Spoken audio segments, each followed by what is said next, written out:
Welcome to this very special edition of the KJ Masterclass Live, the show which ensures that you profit from your time spent here with experts, either through their industry insights, information, or simply learning from them. And today we have Marianne Hickman, speaker trainer, and personal mentor, has graced over 2,000 stages worldwide. Not just a speaker, also a powerhouse in helping industry experts monetize their message and turn their speaking into a profitable business. Welcome to the show, Marianne. Thank you so much for having me, AJ. It's an honor to be here. You are welcome. Welcome to the show, Marianne. Welcome to India in this online form. And I'm sure not just in India, but a lot of people across the globe will benefit from what we are going to talk right now. We'll learn from you about secrets to profitable public speaking. That's a lot of money in there. We'll learn how to get that money into, especially for speakers. We'll learn all that. But before that, let's learn a bit about your background, your journey, so that people know who they are listening to. Absolutely. No, I started speaking, believe it or not, when I was 5. My church does a fantastic job of giving children the opportunity to take their turn for 2 minutes up on the stand and give them a topic and a chance to speak. And I started then. I started then speaking to larger groups, thankfully, again, through my church. And then I started going to school, and I learned that speaking could be more of a bigger opportunity outside of religion. And my English teacher, I'll never forget, Mrs. Wilson, she said, "Marianne, I want you to speak competitively." And I thought the only way to speak competitively was to get into an argument. I didn't know what competitive speaking was. And she said, "There's this club that you can be a part of, and we'll take you down there. And the other kids are jumping in, and there's a specific topic they want you to speak on. And then they're going to vote for who they think is the best."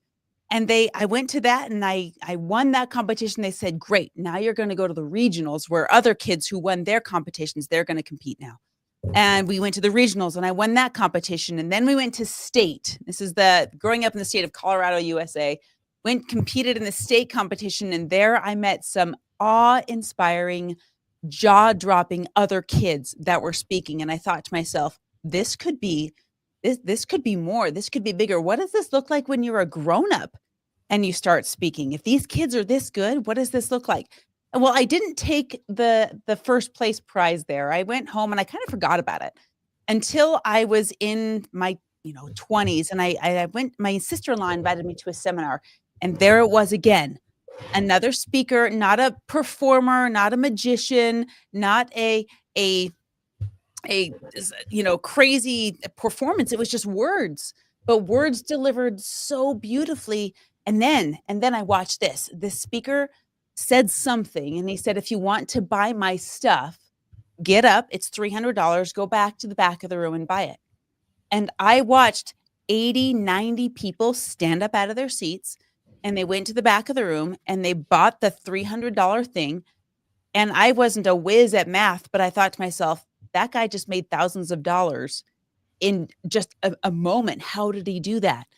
And that's what started catapulting. I went to seminar after seminar. I studied and I studied. And eventually I was the one that was invited to speak on stage. And then I got to do what I now know is the call to action. And then I got to make money through speaking. And the beautiful part of it is that the money that comes through speaking is a direct correlation of the value that you deliver to the audience. So the more lives that you can bless in a better way, the more money you're going to make doing it. Absolutely, Marianne. But people can speak, but speaking is a totally different work. Everyone can speaking, but this speaking is a bit different than normal speaking that we call. Do you need that gift of the gab for this, Marianne, or is it that anyone can do it? Well, just like anything, I think anyone can run a mile, but they have to train for it. Anyone can eat good food, but it's better if you practice eating good food. So I wouldn't say that the gift of the gab is actually an asset when it comes to speaking, because if you have, quote unquote, the gift of the gab, usually that means that you're speaking without listening. You're just pontificating. You're not actually listening to the audience. You're not understanding what is coming energetically from the audience.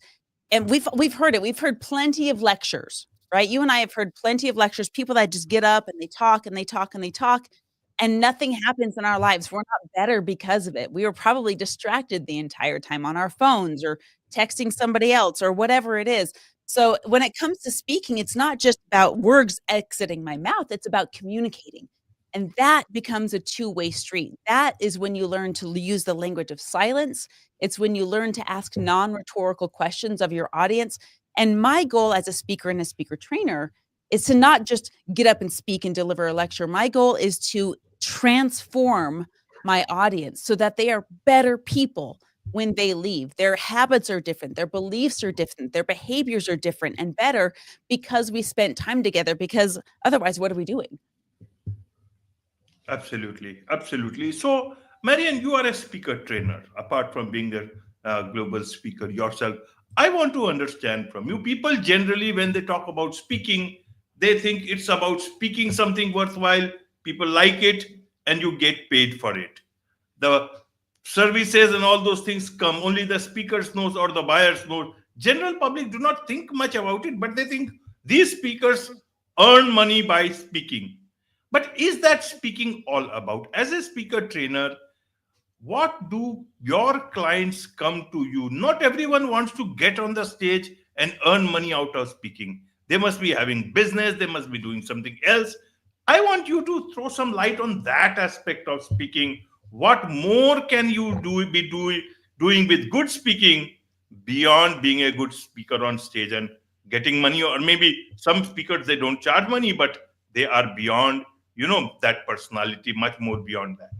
Yeah, well, there's lots of reasons that people speak. There's lots of reasons that people want to get on stage. Some of the reasons aren't that flattering. If I'm this person and I want to get on stage just to satisfy my own ego, then you don't have a very long speaking career in front of you. I'll tell you that much.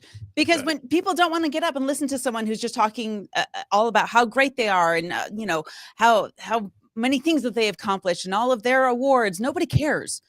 What the audience cares about is what's in it for me. As an audience member, how can I benefit from being in your space? So if you're speaking to satisfy your own need for significance, as Tony Robbins calls it, or your own ego, it will not last long and you won't get invited around much, right? If you're speaking because you want other people's lives to be better, now you have something. And the crazy thing is, it doesn't even matter how you're doing that. I work with a lot of entrepreneurs who bless lives in different ways. I have a friend who is she owns a company selling weighted blankets and she wants to speak about it. I have a friend who's in real estate. He speaks about that. I have a friend who does holistic medicine and wellness and parasite cleanses, and that's why she speaks. So the crazy thing is, it doesn't matter what industry that you're in. It doesn't matter what you do to help people. There's just a couple of qualifiers. One, you have to love what you do enough to have a story about it. There has to be a reason that this is why you love what you do. My friend who does parasite cleanses, she's healed herself from basically epilepsy. And my friend that does weighted blankets, she was abandoned as a child. And that's why she started this company, because that was the only comfort that she had. There's a deep story behind each one of these things. And now they've made businesses about it because they love it so much. And I believe if you're an entrepreneur and you're in business, the best way to grow your influence, the best way to grow your business, you have to be on stage, because if you're invisible, nobody can see you. Nobody knows what you do. I was talking to Pace Morby, who throws these big events, thousands of people in the room. And he said, I transitioned from real estate to doing events. Now I still do real estate, but I started doing events because I wanted to be in front of more people. I wanted to bless more people at one time. And that's why we do social media. That's why we do podcasts. That's why we get on YouTube. That's why we do anything. If we want to help more people at once, then we have to be seen by those people. Absolutely, absolutely. So, talking of growing your business, you talk about, mistakes, common mistakes when people make when trying to use speaking engagements to grow their business. What are these mistakes? How is it that they can avoid them? So sometimes you just have to get your bumps and bruises, right? We're all going to learn through mistakes. I think one of the biggest mistakes, honestly, in growing anything, whether it's a business or a podcast or whatever it is you're growing, is not hiring a mentor. you need to find someone that has been where you are. Because here's the thing, you're going to get to your goal if you're persistent enough, no matter what. But you're either going to pay the price in terms of hiring a mentor, or you're going to pay the price in terms of repeating mistakes that you can't see. Both of those are very expensive. If you're going to get to your goal, you're going to pay the price to do it. But if you want to get there faster, hire a mentor, bring someone in who knows what they're doing, bring someone in that knows what you're doing, bring someone in that can see your blind spots. I would say another one of the mistakes is people spend way too much time, they waste their energy in stage fright. I think that is one of the number one reasons why people don't speak. And in fact, it's been proven with surveys over and over again that stage fright is the number one thing that gets in the way. And that's just a waste. Stage fright is a waste of energy, and it's pretty selfish. I mean, think about it. If I'm scared to be on stage, who am I thinking about? I'm thinking about myself. What if they don't like me? What if I make a mistake? What if my hair looks bad, or whatever it is, whatever excuse I'm giving? And that's a tough one to overcome. You need to do a lot of mental work to get through that. But that's one of the biggest mistakes in the industry, is being so selfish that you're afraid of what happens when you get on stage, instead of thinking about the hundreds of lives that you could touch all at once. I would say another mistake that people make is they don't give themselves feedback. See, the funny thing is that we will keep making the same mistakes until someone tells us that it's a mistake, right? So when you're speaking, the number one thing that you should do as a speaker is record yourself speaking with a video camera. Record yourself speaking, even if you don't have an audience that day. The best thing you can do as a speaker is actually take a 5 to 10 minute recording and record it and watch it back. Now, we don't want to watch it back right away. Usually we're too hard on ourselves when we do that. It's kind of makes our gut churn. So give yourself a day or two before you watch the recording. And I've seen other speaking coaches say this too, and they're absolutely right. But you should watch the recording back in 3 different ways. Number one is with the sound off, and you're just watching your body language. Watch what your body does, because 93% of what you're communicating doesn't come through your words. It comes from your entire body, all the words trapped inside your muscles. Those are going to share a message. And if it does, that message that your body is speaking doesn't match the message that your words are saying, your audience is going to get confused. And we don't want that. The next way you should watch it is with the sound on, but not watching the video. We just want to listen to our words. Do we have these ugly filler words that come in? Are we conscious with our language? Are we communicating the message the most powerful way it can be communicated? Or are we using unintentional things like unintentional silence and unintentional word choice? Or are we communicating the message in a less than powerful way? And the third way we need to review this video is by taking this transcript. We stop watching it now. We've fed it through an AI machine or whatever tools you have. And now we have a copy of the words that we used, and we can go back and watch the flow of the language. Now we're taking the tone out of it. We're just looking at the words themselves. And what's beautiful about this, when you do this, you should never stop recording yourself, by the way. Never stop recording yourself. Even your early work, always record your stuff. And when your work becomes more common, easier to do, I'll still record it, because now I have stuff I can put on YouTube. Now I have stuff I can cut up and put on Instagram.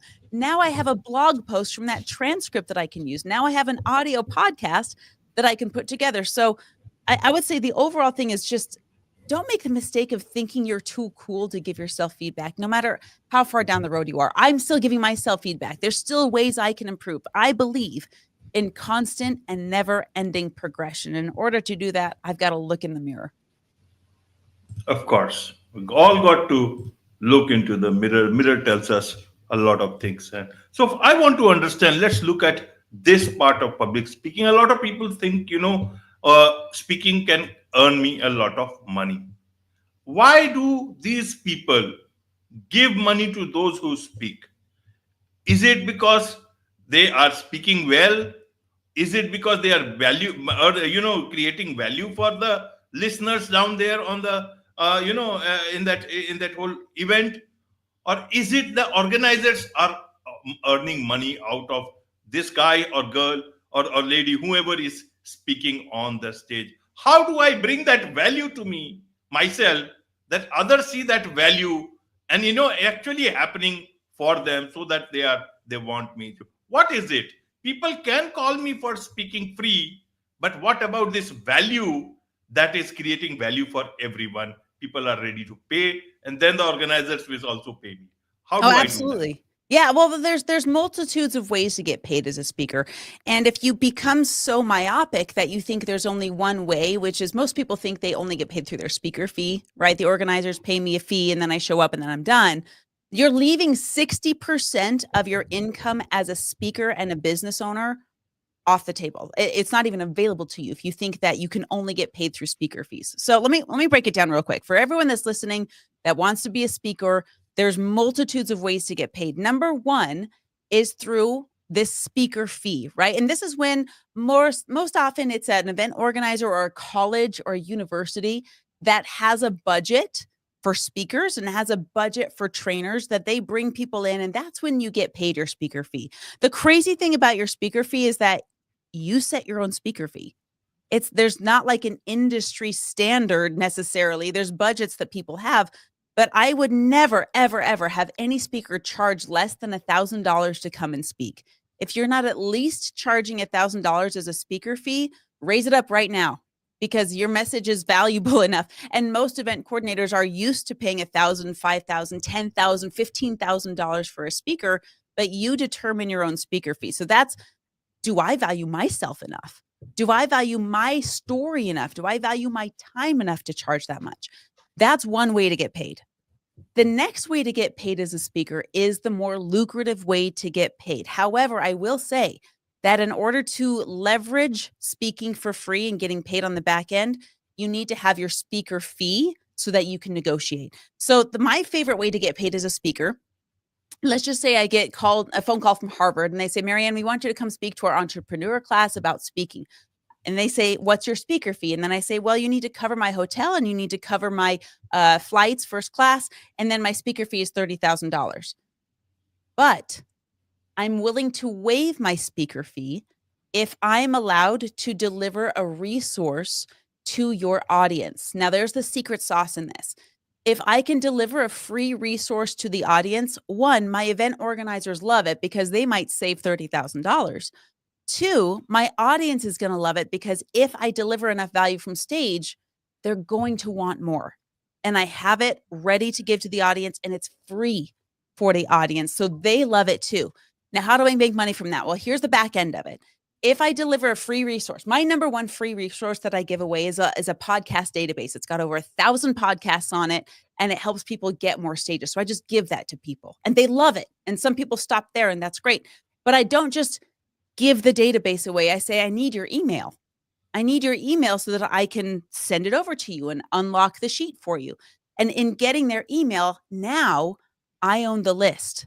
Now I have my audience. I mean, we just saw in the last couple of days, TikTok completely shut down. I mean, I've had naps longer than TikTok was gone, to be honest. But here in America, it was gone for 10 to 12 hours, which I hope taught every entrepreneur a hugely valuable lesson is that you don't own that audience. That is rented space. You don't own your audience on Instagram. You don't own your subscribers on YouTube. You don't own your audience on Meta or Threads or wherever you are. That could be stolen from you through a hacker. It could be removed from you because you lost access. You could be evaporated when the platform disappears. But when you own your own audience, because I have these email addresses now, I have this audience and it can't be taken from me. And then through that audience, because I know they like my stuff already because they downloaded it, now I can offer the next most logical thing to them. Let's just say that I have 1,000 people in the room that downloaded my podcast database. Well, the next logical step could be, okay, how much time, audience member, are you spending applying for podcasts? You could be spending 3 hours a month. Okay, now how valuable is your time? Oh, your time is worth $100 an hour. That means you're spending $300 applying for podcasts. Why don't we get you into my podcast booking service for $150 a month? That guarantees I'm going to get you booked on stages, or maybe you need help with public speaking or whatever it is. My audience now can take whatever the next logical step is with me and consume my products. And now I'm getting paid.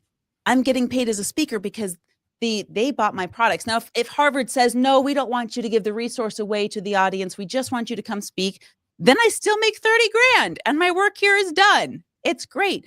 Those are the best ways to get paid as a speaker, and it's going to grow your business by growing your audience because your audience is in front of you. They're developing a relationship where they know, like, and trust you. Absolutely, absolutely. $30,000.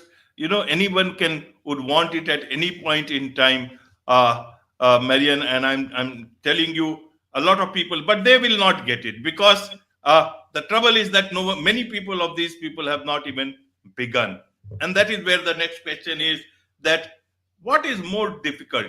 Is it more difficult to get your first chance to speak on stage, or is it more even difficult to get your first paid gig as a speaker? Which one is the most difficult one in terms of, if you look at it Oh, from there? that's a good question. In all honesty, I think it's more difficult to get your first paid speaking gig than it is to get your first stage, because most people don't understand what a stage is. There's actually 4 different kinds of stages, and there's stages that if you're listening to this, you can get on before you go to bed tonight when you understand exactly what a stage is. Let me give you an example. So you can either own your stage or you can be a guest on somebody else's stage right now. I'm a guest on your stage right now, right? This is a stage. A podcast is a stage. Or you could be a guest on my show, and now I own the stage, right? Now we have within those 2 different kinds of stages. There's physical stages where either I own the physical stage or I'm a guest on someone's physical stage, or like this, there's a digital stage where either I own the digital stage or you own the digital stage. When you think about it in terms of that, now our mind is expanding in terms of how do I get on stage? This is why I've been on over 2,400 stages, because they're so easy to get. I started by inviting people. This is 10 years ago. I started by inviting people over to my house, and that was my stage. I told my friends and I told my family, hey, I'm practicing my keynote. Would you just come over and listen to it and give me feedback? That was a stage. Now, my first stage, nobody came. I had 0 people show up, not even my ex-husband. When we were married, he didn't even show up. I just did it on my own, but I still delivered my keynote because I needed the practice. My mouth needed to practice. My mind needed the practice. And it was the least risky stage you can imagine because no one was even there. Then I started doing another event. 2 weeks later, invited people over. Now I had 3 people show up. Everyone fell asleep because it was that boring, but they showed up. And then it went on to every 2 weeks, I would put on an event in my house until I went to enough events that weren't at my house. I was putting on events in my own home, and then I was still attending other events. And the more you attend other events, the more you become a recognized face at those events. And if you get to know the relationship, if you have a relationship rather with the event coordinator, now if they learn that you're a speaker and you have a friendship, that event coordinator is more likely to go to you because they know you than they are to hire a speaker off the street. So a stage, it's easy to get. If you go live on Instagram today, that's a digital stage. That's a stage that you can share your keynote for 2 minutes or for 10 minutes on a live on Instagram. That's a stage. You can do that. And I would recommend that you do, because if you want to get more stages and bigger stages, you have to start somewhere. And the simplest way I can put it is, if you want to speak more, you have to speak more.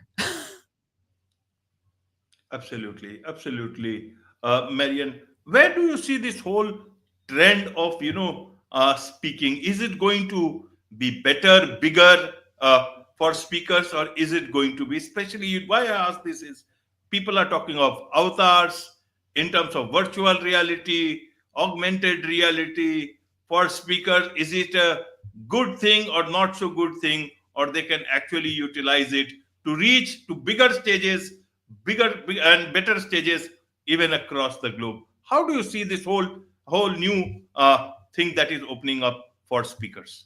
I think it's only going to grow. And the reason I say that is this: speaking has been around long before I was born. Think about the first speakers. Think about the first books that they wrote. We've got ancient texts full of speakers. The stories that are passed down to us over thousands and thousands of years come from speakers. They're speaking about religion most often. Those are the oldest texts. But you think about who do we know? Who do we know from ancient history? We know Adam. We know, the Noah and the ark. He was a speaker. He spoke about religion. He spoke about Jesus Christ. This isn't going anywhere. This has been around for millennia, since the beginning and the foundation of time. In fact, the only reason we know about the beginning and the foundation of time is because someone wrote it down and then someone else spoke about it to us.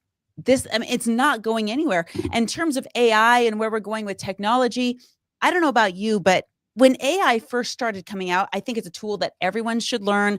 We teach it to our kids. We teach our kids how to leverage this tool. However, we have seen a shift in very recent months of the call back to the genuine.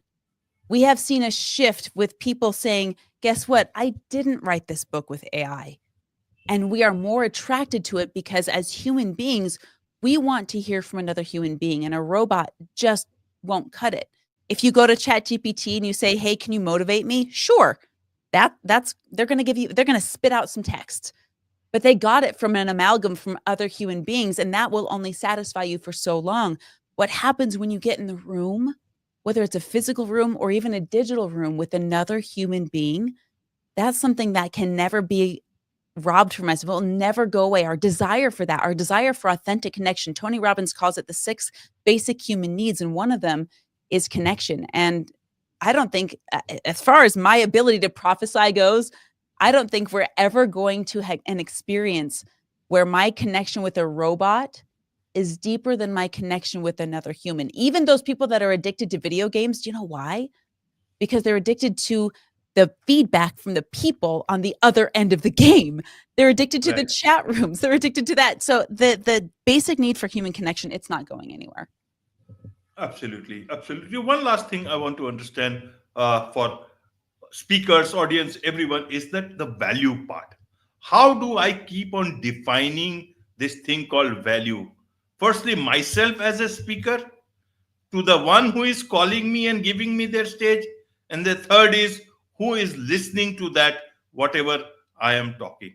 How do I, is it the same thing, is it different thing? How do I find out the value for the audience every time? Is there a way to research it? Are you thinking about your value for your speaker fee? No, that can be one way of I can look at my value, but is that only about value to myself? How do I look at the value perspective as a speaker? Because at some point in time, I would have earned enough. So, and in terms of the event organizers also, what is the value that I should be giving them, extra value to them, so that they find real value in terms of, not just in terms of the money part or that, and also in terms of the audience who is looking at or who is listening to what I will be speaking later on. You know, I had a lot of students that I worked with, and we talked about this very thing. And I asked them, how will you know when you've given a good speech? How will you know, like you said, when you've delivered value? How can we measure that? Because this is a soft skill, right? It's an kind of an ethereal, unmeasurable thing. And I said, we have to put it in terms of something we can measure so that we know if we're achieving it or not. And so I started, for myself, I started doing an experiment, in which I did often enough that now I can give it to my students.